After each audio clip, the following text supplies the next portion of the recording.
The situation in relation to the Leaving Certificate is unacceptable.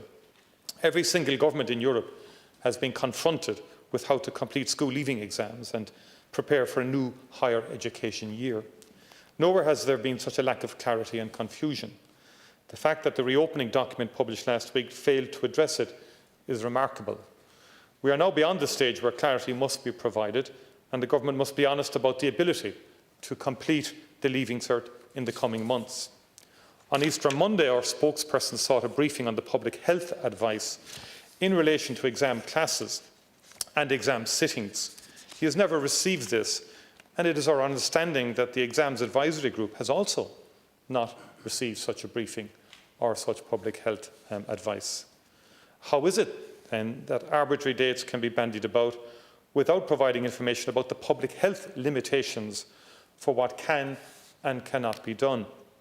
Why have members of government talked about starting dates for exams without any detail on how this can be accomplished? There is no way of addressing the concerns and preferences of every student, but there are basic principles of equity which must be addressed. In recent days, I've heard from teachers and principals in many parts of the country about how certain students simply are not able to match others in terms of home-based learning. One principal in a DEIS school told me that his best student has nothing more than a small smartphone to rely on.